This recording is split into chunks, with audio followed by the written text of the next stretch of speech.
guys, I'm Prodigy from Airsoft Team Kilo23. Before we get to the gun review, don't forget to check out Inside the Mech Box at airsplat.com on youtube.com, and if you're in the area, go check out the new Airsplat Seattle store. Love the customer service, and they got tons of guns and stuff, so go check them out. So, if you read the title today, you know we're checking out the A&K LR300. And my cat seems to want to be in the video because she wants to rub on me, so she gets to be in the video today. Now, get down. Okay, LR300 by A&K. I really like the feel of this gun, just from the start. I really haven't fielded this gun at all. This is a client's gun, buddy's gun that I'm working on, just doing some basic tuning on it. And it shoots really hard, very quiet, very consistently. And it's a really good feeling gun. I love the look. It's very comfortable to hold, especially the pistol grip. It's one of my favorite aspects about it. I like the stock. I've always been a fan of skeletal folding stocks. One of my favorite things on an M4. And they're not too expensive. These are going to run about, I think, $170 or so at airsplat.com and in the store. You can actually go to the Seattle store and try these out. Go to their little shooting bay there and test them out. So I highly recommend you do that. We're going to put this down on the table and we're going to look at it because it's a really clean and solid gun.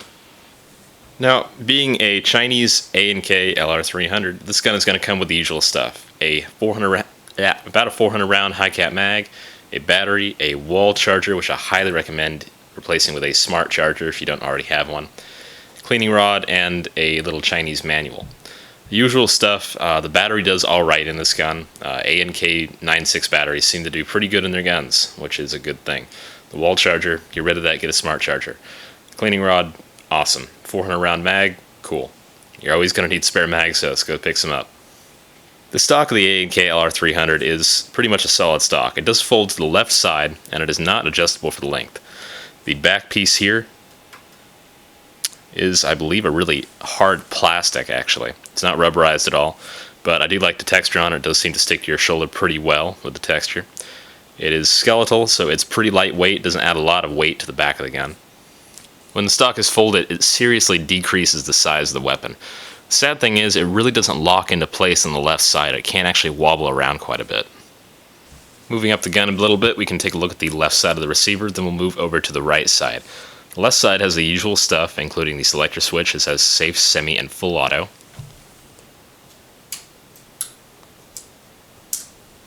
And the selector clicks into place pretty nicely. The body, aside from the safe, semi, and full auto marks, is completely devoid of trademarks. If you guys are really into trademarks, this might not be the gun for you, but it is still a pretty awesome gun nonetheless.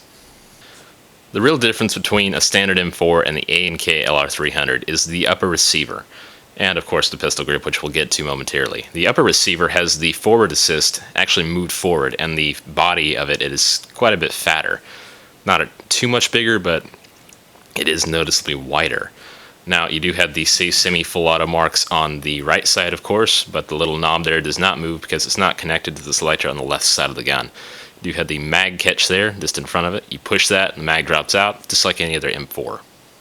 Now, one thing I'm not a huge fan of is the charging handle. On this gun, it really does nothing. You can pull it back, and it's spring-loaded, and that's it. It does not affect the dust cover at all. The dust cover, you kind of have to get a fingernail under there and pry it open. It is spring-loaded shut, so when you let it go, it goes shut again. You do have your hop-up dial in here, and you can adjust your hop-up using that. Now, this gun will come with a detachable, adjustable rear sight, very similar to a standard M4 rear sight, but more boxy looking.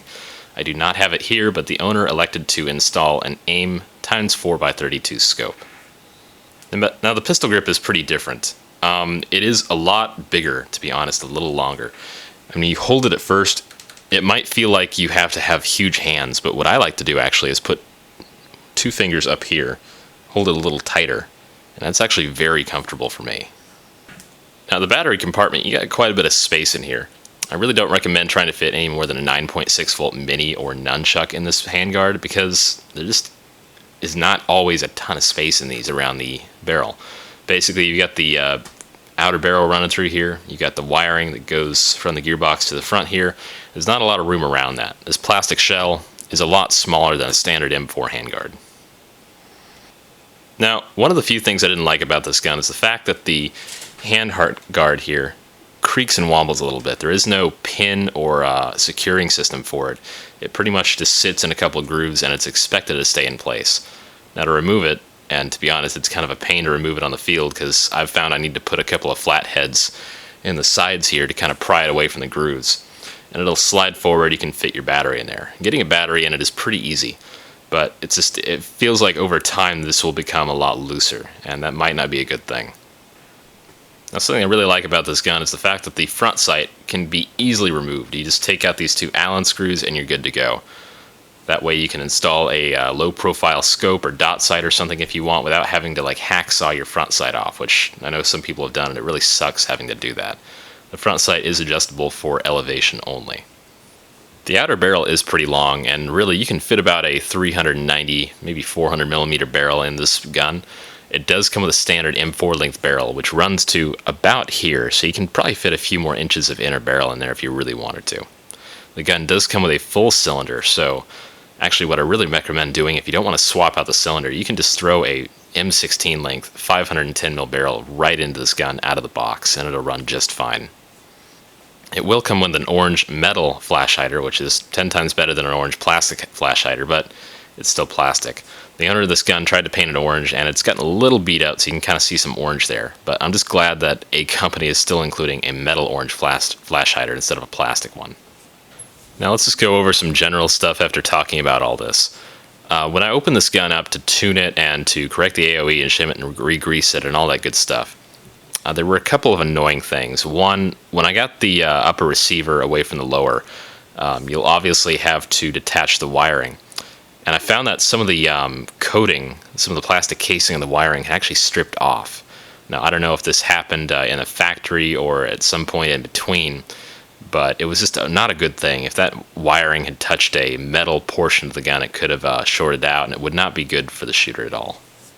One other thing, I was tuning this gun, and I actually found that one of the teeth had broken off the spur gear here. That's not a good thing, especially out of the box. Basically what can happen is your gears are probably spinning fast enough to pick it up even though the tooth is missing, but over time it can actually wear your teeth down really quickly and break more teeth off. So that was not a great thing. I replaced the gear pretty fast before it did any major damage to other components.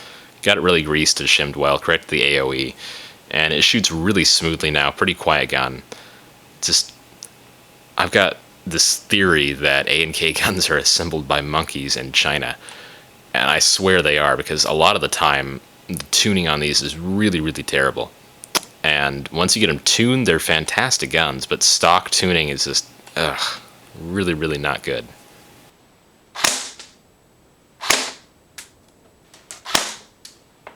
You have just seen the A&K LR300 long barrel version.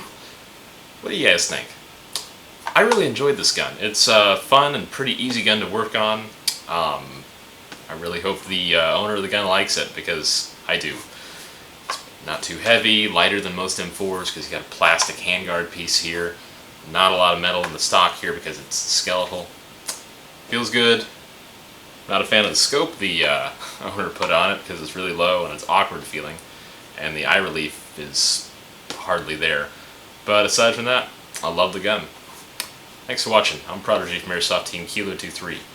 Let's go play some Airsoft this weekend or something. It's a ton of fun, and I know you guys love it because you clearly watch these videos. So take it easy.